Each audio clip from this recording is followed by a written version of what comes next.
Hello everyone, कैसे हो। मैं Sunil Sangwan, selected Delhi police sub inspector and CGL, स्वागत करती हूँ आपका अपने यूट्यूब चैनल गाइडेंस फैक्ट्री पे।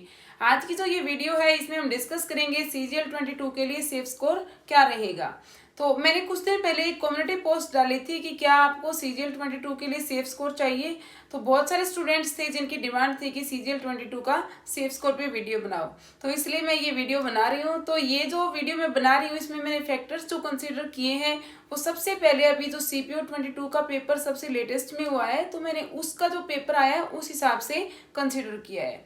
दूसरी जो चीज़ है कंसीडर किए हैं वो है वैकेंसीज अब की बार ज़्यादा है। मैंने ये कंसीडर किया है, स्टार्टिंग में जो नोटिफिकेशन आया उसमें वैकेंसीज 20,000 के अप्रोक्स आई थी और बाद में डीओपीटी की साइट पे जो नोटिस आया था उसमें थी 37,000 समथिंग। तो मैं ऑन एन एवरेज अप्रोक्सीमेट जो है वो एवरेज मान रही हूँ, तो वो मैं मान रही हूँ कि 28,000 टू 29,000 वैकेंसीज रहेंगी ही। इससे ज़्यादा भी हो सकती हैं पर इतने रहने के तो मैक्सिमम चांसेस हैं, क्योंकि अब की बार डीओपीटी ने ही अगर 37,000 बोली है तो अगर सीजीएल करता है तो भी थोड़ी बहुत ही कम करेगा। तीसरी जो चीज़ मैं मान रही हूँ कि जो सीजीएल का पेपर है अब की बार जस्ट क्वालिफाइंग है। फोर्थ जो चीज़ है वो है अपना previous year cut off. Previous year जो कट ऑफ है वो तो अगर हम एनालिसिस करेंगे तो देखना बहुत इंपॉर्टेंट है। फिफ्थ मैं कंसिडर कर रही हूँ सेल्फ एक्सपीरियंस। तो इन सब के बेस पे हम देखेंगे कि क्या सेफ स्कोर रह सकता है। तो देखो जो पिछले साल गई है, जैसे सीजीएल 20 की भी बात करें, 21 की भी बात करें, तो जो कट ऑफ रही है जनरल की अप्रोक्सीमेट 130-132 रही है। लेकिन उस टाइम जो वैकेंसीज थी उसकी 3 टाइम्स वैकेंसीज हम बोल सकते हैं। 3 टाइम्स भी क्यों, अगर 20,000 होती है तो ही 3 टाइम्स है, तो हम बोल सकते हैं कि 4 टाइम्स तो वैकेंसीज है ही। 4 गुना वैकेंसीज बहुत ज़्यादा हो जाती हैं, तो मतलब कट ऑफ जो है वो काफ़ी ड्रॉप हो जाएगी उससे। पर दूसरी चीज जो हम देखेंगे कि इस साल हमारा कंपटीशन बढ़ा है, क्योंकि एक तो इतनी ज़्यादा वैकेंसीज थी तो इतने ज़्यादा स्टूडेंट्स ने फॉर्म भरा है। 34.8 लाख स्टूडेंट ने फॉर्म भरा है, तो मतलब बहुत सारे स्टूडेंट्स हैं जो कि अब की बार पेपर देंगे, तो अटेंडेंस जो रहेगी एग्जाम में वो भी अब की बार ज़्यादा रहेगी। तीसरी जो चीज़ है वो है कि सीपीओ जो 22 का जो पेपर हुआ है उस टाइप का पेपर आएगा, मैं ये कंसिडर कर रही हूँ। तो इन बेस पे अगर हम देखें तो जितना मैंने एनालिसिस किया उस हिसाब से मुझे ये लग रहा है कि सीजीएल की जो कट ऑफ रहेगी उसकी अगर हम बात करें यूआर की तो 110 से 115, ईडब्ल्यूएस की बात करें तो 98 से 100। ये जो मैं कट ऑफ बता रही हूँ ये नॉर्मलाइज स्कोर है कि नॉर्मलाइजेशन के बाद अप्रोक्स इतनी कट ऑफ रहेगी। ओबीसी की 102 टू 105, एसटी की 76 से 79, एससी की 85 से 87। ये जो मैंने एनालिसिस किया है उस हिसाब से मैं कट ऑफ बता रही हूँ। अगर किसी स्टूडेंट्स के इससे कम स्कोर भी हो रही है, पहली बात तो नॉर्मलाइज स्कोर है, दूसरी बात नॉर्मलाइज तो कुछ मार्क्स तो वैसे इंक्रीज होंगे। दूसरी बात क्या है कि अभी टाइम है आपके पास, तो आप अपना स्कोर अभी भी काफ़ी इंप्रूव कर सकते हो। तो आपका स्कोर अभी भी कम आ रहा है, 10 मार्क्स कम आ रहा है, 15 मार्क्स कम आ रहा है, 20 मार्क्स कम आ रहा है, तो ये जो मार्क्स होते हैं ना अभी मतलब आपका स्कोर अगर इतना कम आ रहा है तो आप समझो कि आप 80 के राउंड स्कोर कर रहे हो, या फिर जो कैटेगरी वाले बच्चे हैं वो 60 के राउंड स्कोर कर रहे हैं, तो आप अपना जो ये स्कोर है काफ़ी इंप्रूव कर सकते हो। इंप्रूव कैसे कर सकते हो, जैसे रीजनिंग है 50 मार्क्स की तो रीजनिंग ही आएगी, तो कोई भी स्टूडेंट है ना 10 दिन में रीजनिंग को कंप्लीट कर सकता है, इतनी मतलब सबसे ज़्यादा स्कोरिंग सब्जेक्ट है। तो आप क्या करो, सबसे पहले तो रीजनिंग पे फोकस करो। अगर आपका कोई सेक्शन वीक है, जैसे आप मान लो कोई टॉपिक वीक है तो उसके मॉक टेस्ट लगाओ उस टॉपिक को कवर करके। अगर जैसे सिर्फ आपको सबसे पहले रीजनिंग करनी है तो सेक्शनल मॉक लगाओ रीजनिंग के, और उनके एनालिसिस जरूर करो कि जो भी आपको नया सीखने को मिल रहा है उसको नोट डाउन करो और उस पर काम करो।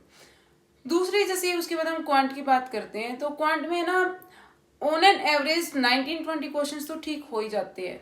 अगर आपके क्वेश्चन इतने ठीक नहीं भी हो रहे हैं तो आप क्या करो, जो सीपीओ 22 था उसमें जैसे कुछ क्वेश्चंस की टाइप होती है इंपॉर्टेंट टाइप जो कि बार बार पूछी जाती है। जैसे पॉपुलेशन वाला क्वेश्चन होता है कि जो पॉपुलेशन है वो इस साल इतनी थी, 3 साल बाद कितनी इंक्रीज हो जाएगी, मतलब कितने % इंक्रीज हो जाएगी, इस टाइप की क्वेश्चन है। या फिर जैसे वोट्स वाले क्वेश्चन होते हैं जिसमें इतने वोट इनवैलिड रहे, इतने वोट मतलब उस कैंडिडेट को मिले, इतने उसको मिले, तो टोटल मतलब जैसे कि वो कितने वोट से जीता, इस टाइप के जो क्वेश्चंस हैं। ऐसे और भी मतलब जो मोस्ट इंपॉर्टेंट क्वेश्चन आप किसी भी टीचर से पढ़े हो तो वो क्वेश्चन तो जरूर आपको करवाते ही है। तो वो जो क्वेश्चंस हैं उनको कर लो, उनसे भी आपको काफ़ी हेल्प मिलेगी, आपका जो क्वांट का स्कोर है वो काफ़ी इंप्रूव हो जाएगा। जीएस में जैसे आप क्या कर लो कि जीएस को तो से पहले हम इंग्लिश को डिस्कस करते हैं। तो इंग्लिश में क्या करो, अगर अभी आपका स्कोर नहीं बन रहा है तो आप क्या करो, वन वर्ड सब्स्टिट्यूशन पे काम कर लो, इडियम्स फ्रेजेस पे जो प्रीवियस ईयर है उन पे। ग्रामर का जो सेक्शन है उनके रूल्स रिवाइज करके थोड़ा सा पढ़ के जो इम्पोर्टेंट रूल्स हैं वो कर लो, और उसमें फिर क्या करो, प्रीवियस ईयर क्वेश्चंस लगा के देखो, उससे आपका स्कोर है वो काफ़ी बूस्ट हो जाएगा। कॉम्प्रिहेंशन क्लोज टेस्ट है वो अगर किसी ने बिल्कुल भी नहीं लगाए हैं या कुछ भी, तो जिसका स्कोर कम बन रहा है मैं उसके लिए बता रही हूँ, तो आप क्या करो, थोड़े थोड़े अभी भी टाइम है तो जैसे हर रोज डेली 1-2 क्लोज टेस्ट और जो पैसेज है वो लगा के देखो, उससे आपकी काफ़ी इंप्रूवमेंट होगी। और वो जो जैसे पैसेज वाले हैं वो तो बहुत ऐसे क्वेश्चन है कि आप वहाँ पे भी अटेम्प्ट करके इतना कुछ उसके लिए करना नहीं पड़ता और अच्छा स्कोर कर सकते हो। जीएस की बात करें तो जीएस में क्या करना है, सीपीओ 22 में जो करंट अफेयर्स थी वो इसी साल की पूछी गई है, तो आप क्या करो, अप्रैल से लेके अभी जैसे अक्टूबर तक ये अच्छे से करंट अफेयर तैयार कर लो, इसमें से करंट अफेयर्स आने की काफ़ी चांसेस हैं। बाकी वैसे लक पे भी डिपेंड करता है, जैसे अभी सीपीओ 22 में किसी में करंट अफेयर्स अच्छी पूछी गई है, किसी में 2-3 क्वेश्चन ही करंट अफेयर्स के पूछे गए हैं, तो वो तो लक पे है। दूसरा स्टैटिक जीएस कर लो। स्टैटिक जीएस में आप क्या करोगे, कुछ इंपॉर्टेंट टॉपिक है उनकी मैं वीडियो बना के डाल दूंगी, तो उस टॉपिक जो टॉपिक है मोस्ट इंपॉर्टेंट टॉपिक है उनको आप सबसे पहले करो, बाकी टॉपिक चाहे बाद में कर लेना, पर उनसे क्वेश्चंस आने के मैक्सिमम चांसेस है। तीसरी जो है हमारी, जैसे बात करें हम पॉलिटी की, ज्योग्राफी की, साइंस की, तो आप पॉलिटी जो है उसमें फंडामेंटल राइट्स जो हो गए, आर्टिकल्स हो गए, उन पे पहले ज़्यादा काम करो।